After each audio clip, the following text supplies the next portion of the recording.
Luego comienzas. Rafael Pérez es venezolano residente en Mérida, citotecnólogo egresado de la Universidad Central de Venezuela y además es licenciado en histocitotecnología por la Universidad Politécnica Territorial Clever Ramírez. Trabajó en el Instituto Autónomo del Hospital Universitario de los Andes en Mérida, jubilándose como citotecnólogo 3 con 42 años de servicio ininterrumpidos. En el mismo instituto fue docente por varios años en el posgrado de obstetricia y ginecología en el área de citología y además calificó para el Programa Nacional de Estímulo del Investigador PEI 2013-2016 como investigador A1. Ha sido ponente y conferencista en congresos nacionales e internacionales, tiene varias publicaciones en revistas y memorias de congresos y actualmente se desempeña como docente de la carrera de histocitotecnología en la Universidad Politécnica Territorial Clever Ramírez. Y el día de hoy nos va a presentar su ponencia titulada Detección de estrongiloides estercoralis en material respiratorio. Tienes la palabra, Rafael. Gracias, Elizabeth. Gracias a todos los que están ahorita conectados con citología, ciencia y arte.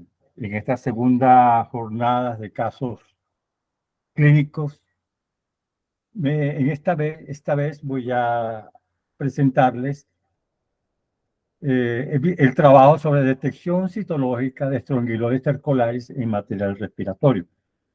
La siguiente, Elizabeth. Bien, déjalo ahí. La coloración de Papa Nicolau es usada en los frotis para la detección de células malignas generalmente. En los últimos años, esta técnica ha sido aprovechada en el diagnóstico de algunas enfermedades parasitarias y fúngicas, como pudimos ver en mi ponencia anterior en relación con el paracoxi, detección de paracoxi y material respiratorio también. El parásito más frecuente diagnosticado en las citologías ginecológicas, pues todos conocemos que es el protozoario de la Trichomona vaginalis. Últimamente, en las últimas publicaciones, ya hemos podido leer que muchos investigadores están diagnosticando trofozoitos de ameba histolítica en material citológico. En esta imagen que está usted también es el Hospital Universitario de los Andes. Durante los últimos años hemos identificado aproximadamente 6 casos de estrongiloides estercoralis en los frotis para el depistaje de carcinoma pulmonar en las muestras de esputos y lavados bronquiales. En los 6 casos mencionados, clínicamente, esto es importante, clínicamente no se sospechaba jugando un rol significativo al establecer un diagnóstico final y posterior tratamiento. En dos casos que tuvimos, en los 2 primeros casos, coexistía con un adenocarcinoma de pulmón, confirmado posteriormente con biopsia. Otro caso que nos llamó mucho la atención a todos nosotros venía de un caso de la zona rural, de la zona rural del lago del estado de Mérida, y la paciente venía con un diagnóstico de una enfermedad pulmonar obstructiva crónica, grado 3. Ella nos llegó al servicio de neumonología con imagen de rayos X tumoral en vértice de pulmón derecho. Los estudios citológicos seriados que hicimos no reportaron células neoplásicas en las muestras. La ocurrencia de estrongiloides estercoralis ha sido reportado con cierta frecuencia en pacientes inmunosuprimidos y con terapia de esteroides. Pasa a la siguiente, por favor. La siguiente imagen. Ok. El material y el método, aunque este parásito ha sido encontrado en frotis vaginales, en frotis de líquidos acíticos, urocitogramas, en frotis duodenales y gástricos, con cierta frecuencia se está observando en los frotis de esputo y lavados bronquiales, reflejando lo involucrado que está el aparato respiratorio en el ciclo normal del paciente. Clínicamente, el paciente, hay un síndrome que se llama síndrome de Löffel. Este cuadro respiratorio la paciente presenta un cuadro respiratorio agudo, muy raras veces febril, con tos espasmódica, expectoración, ocasionalmente hemoptoica, pueden haber sibilancias, estertores de fina burbuja, y se puede confundir muchas veces los clínicos con una neumonía típica. En relación con el material y el método, pues el material, como ya dije, pues, era los lavados bronquiales y los esputos que recibíamos en el servicio. Y el método, pues ustedes ya saben cuál es la metodología que usamos generalmente para procesar el material de lavado bronquial. Generalmente, pues, se hace el macro y se hace lo extendido en varias láminas. Nosotros, en algunos casos, que vamos a ver más adelante, en algunos casos, si el material lo permitía, trabajábamos con la citocentrífuga, que nos dio muy buenos resultados. Posteriormente hacíamos naturalmente una fijación físico-química, primero con calor y posteriormente con alcohol, y la coloración de Panmar, que es lo que más usamos aquí en nuestro país. En algunos casos hicimos unas coloraciones especiales, no en todos los casos. La siguiente, por favor. Ok. Fíjense lo que tenemos aquí lo que es no somos parasitólogos, como Elizabeth dice que a ella le gustaría ser una parasitóloga, pero desde hace años pues hemos tenido oportunidad de trabajar no solamente o estudiar, hemos tenido profesores extranjeros y que nos dieron la oportunidad de conocer mucha parasitología y mucha micología. En el caso del Strongyloides stercolaris, es un parásito del intestino grueso. No obstante, durante su ciclo de vida, las larvas filariformes alcanzan el pulmón, donde pueden ser detectados en las muestras de esputo y lavado bronquial. El parásito fue descrito por primera vez en 1876 en pacientes con diarrea. El parásito penetra por la piel en contacto con el suelo contaminado y por circulación venosa llega al pulmón. La hiperinfección es rara. Eso sí, es sumamente fatal, hasta en un 87% de los casos. La siguiente, por favor, Elizabeth. Este es un breve, ¿cómo sería el ciclo evolutivo de este parásito?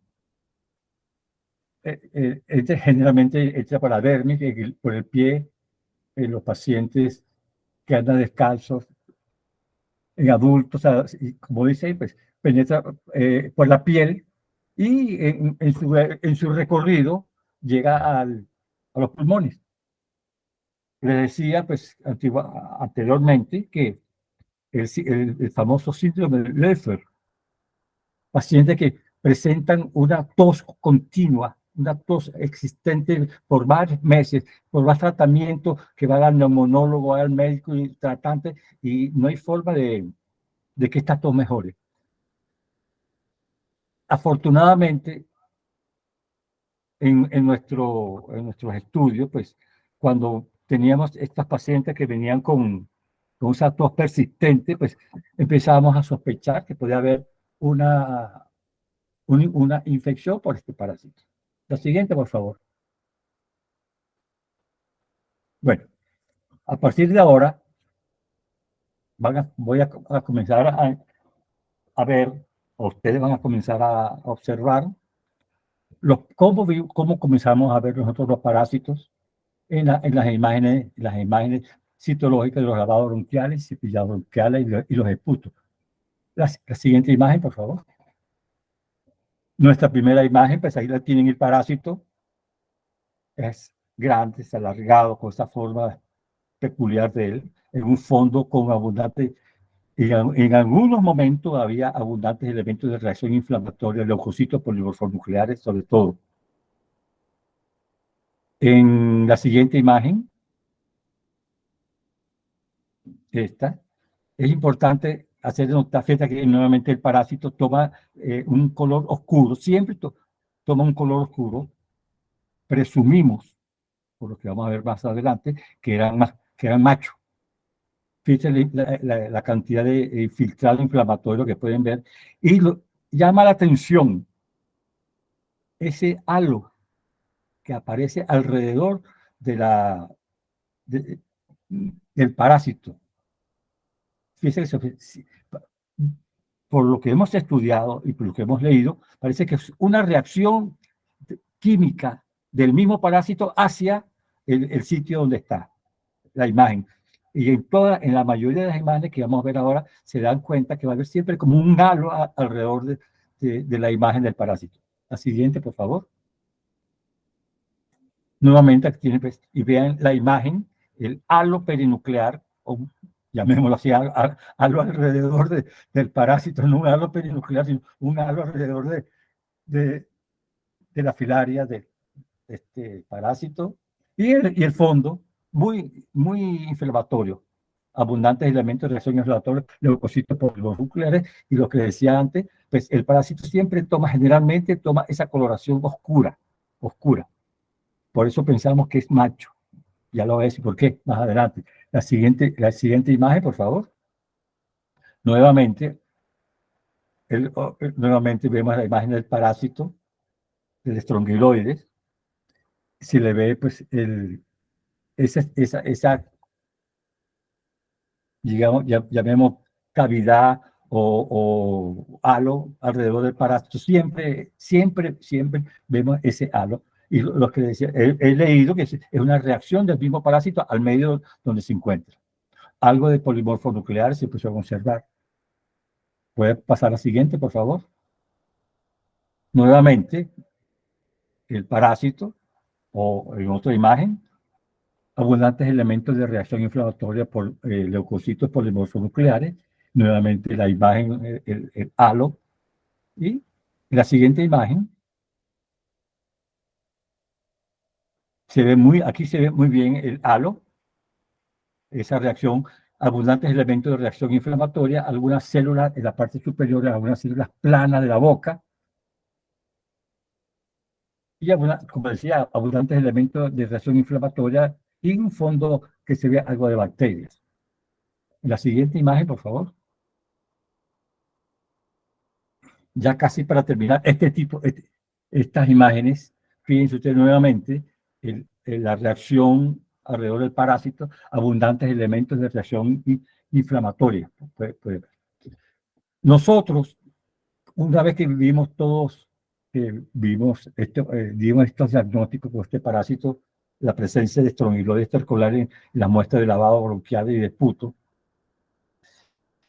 sobre todo cuando usamos la citocentrífuga, cuando el material no era tan grueso, el lavado bronquial, usamos la citocentrífuga y pudimos ver, adelante, la siguiente muestra, la siguiente, ajá.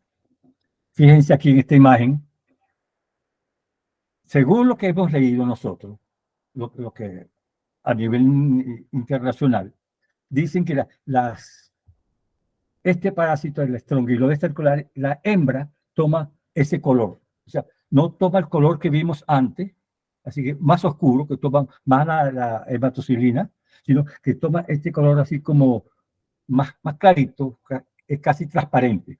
Pero igualmente podemos observar la cantidad de elementos de reacción inflamatoria, inclusive hay eritrocitos. Antes de pasar a la siguiente imagen, quería adelantarle algo. Entonces, nosotros hicimos estudios una vez que tuvimos 6 casos. Por cierto, si vamos a la literatura mundial, apenas presenta un caso, 2 casos como máximo. Nosotros hemos presentado 6 casos 6 casos de infección de estrongiloides stercolaris en nuestro estado. Bien, entonces les decía pues, que aprovechando pues, las facilidades que teníamos en su momento con mis profesores de micología y de parasitología, y estuvimos haciendo estudios hasta con luz polarizada. No quise traerles las imágenes, no quería acogotarlo con muchas imágenes que son preciosas, sobre todo los que vienen ahora, a partir de ahora, pero hicimos, como decía anteriormente, hicimos imágenes, tomamos imágenes, fotos con luz polarizada, tomamos fotos y hicimos coloraciones especiales a las muestras de PAS, hicimos coloraciones con GMS o GROCOT, hicimos coloraciones con hematoxilina de bocina. Pero como les dije, pues, no quería yo acogotarlos mucho con imágenes. Eso sí, ya a partir de esta imagen que están viendo, ya buscamos unos microscopios más potentes, más fuertes, unos size espectaculares que tenía mi profesor de micología, el profesor Zafelder. Entonces, pudimos tomar esta fotografía y la siguiente, por favor. Fíjense qué bella esta imagen, cómo se ve muy bien lo que decíamos, el infiltrado inflamatorio, el infiltrado inflamatorio que se observa en el fondo de la lámina y el halo alrededor del parásito y los eritrocitos. Esta es una imagen muy linda, muy bien coloreada. La siguiente imagen. Ahí lo tienen. Vean qué tremenda imagen.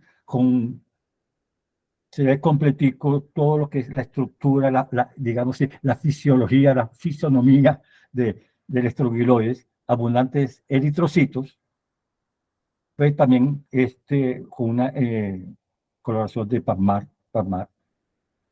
Acuérdense que en nuestro país pues, es la coloración que generalmente más se usa últimamente. La siguiente imagen, vemos el parásito en toda su extensión, en todo su forma, con abundantes eritrocitos y escasos polimorfo-nucleares. Son imágenes nítidas y únicas, Elizabeth, de nuestro país. Adelante, en la siguiente imagen van a ver algo espectacular. Esta imagen fue, esta coloración fue hecha con PAS. Fíjense aquí, por eso toma esa coloración así como rosada. Ahí en la parte de adelante, la parte, lo que llamaríamos el canal bucal, observamos los ganchos, casi se pueden observar los ganchos en el canal bucal, donde el parásito se adosa al intestino. Posteriormente viene el esófago, el tracto digestivo, lo que se llama ya al final el primordium genital y el ano. Creo que con esta imagen queda satisfecha prácticamente esta presentación de las imágenes citológicas. La siguiente, por favor. Entonces, la enfermedad, la estrongiloidosis pulmonar, es un riesgo significativo en los pacientes con enfermedades pulmonares crónicas, con terapias que están aplicando esteroides. Debe agregarse en la lista de agentes patógenos oportunistas que pueden ser diagnosticados en los esputos y lavados bronquiales. Quiero enfatizar a todos los colegas, los estudiantes que en este momento están viendo esta presentación, la necesidad de estar vigilantes ante la posibilidad de detectar el parásito en pacientes inmunosuprimidos, al igual que en pacientes que puedan presentar una neoplasia maligna. Para mí ha sido un placer, Elizabeth, presentarles brevemente haber hecho esta disertación de esta experiencia de nosotros aquí en Mérida del diagnóstico citológico del estrongiloides stercolaris, dejándoles como ese fondo de nuestra iglesia catedral de Mérida. Gracias a todos ustedes por su presencia, por su escucha y gracias, Elizabeth, nuevamente por haber confiado en mí.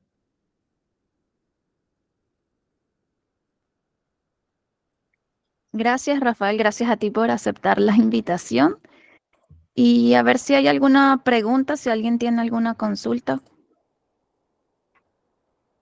Aquí preguntan, ¿cómo sería el reporte de este parásito en el aspirado bronquial o el esputo y si es importante o necesario clasificar si el parásito es hembra o macho?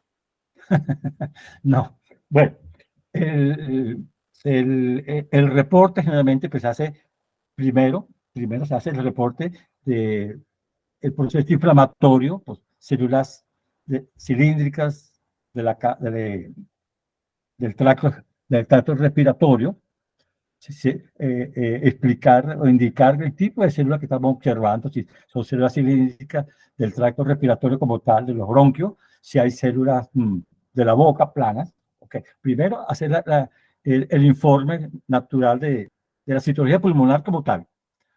Al final se observaron, o sea, presencia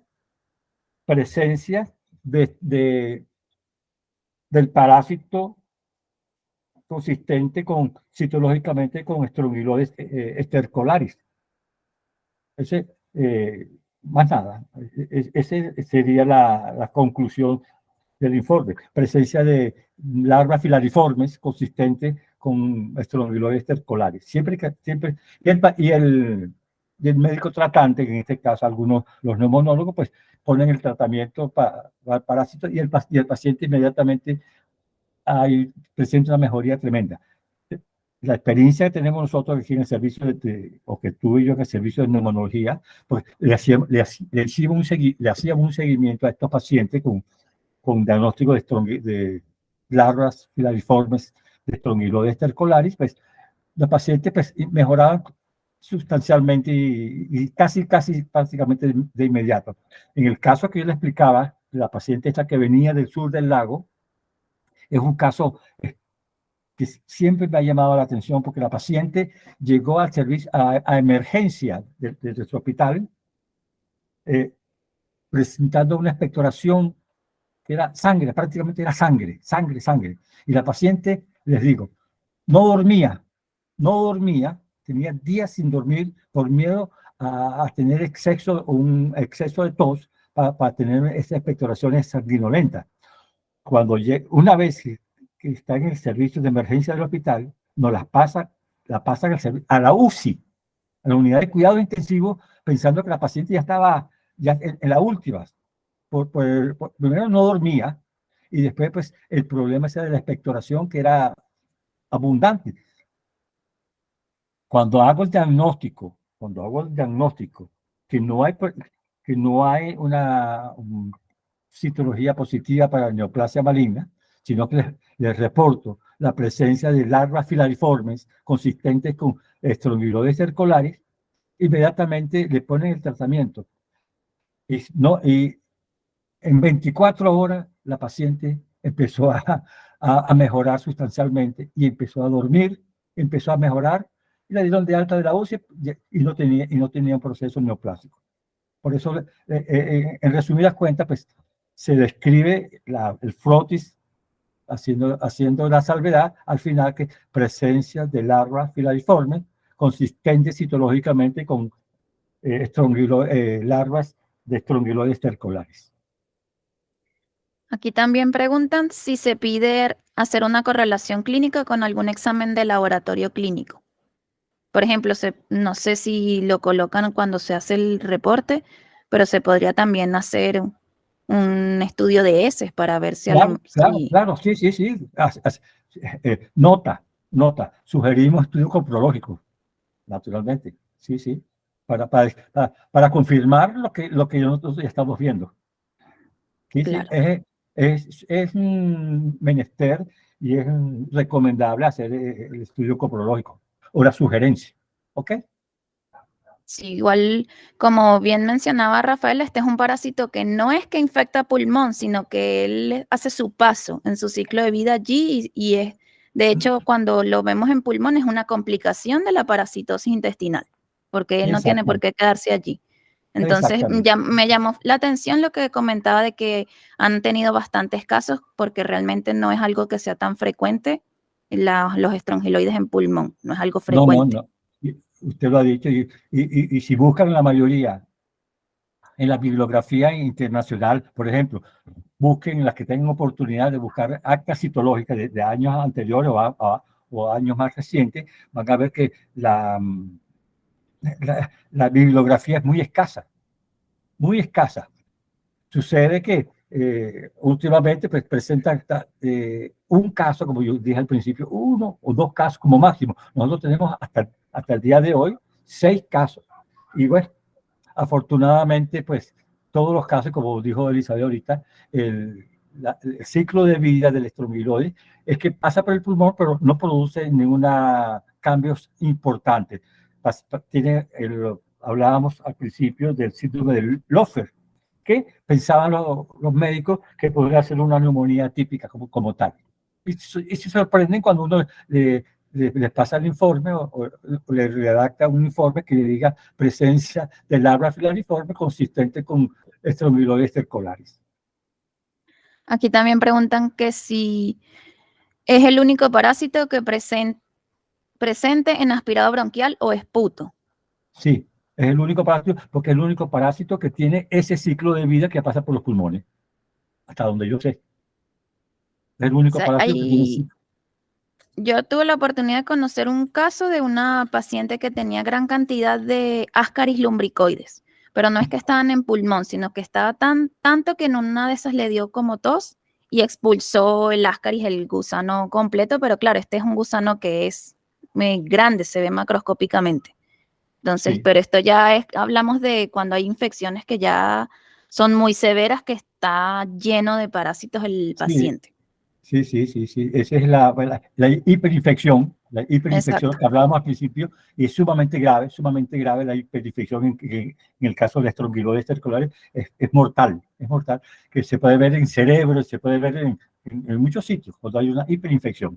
Pero son casos muy raros, son casos muy raros. Así es. Muchas gracias, Rafael, por tu conferencia, muy interesante. Ya vamos con la siguiente.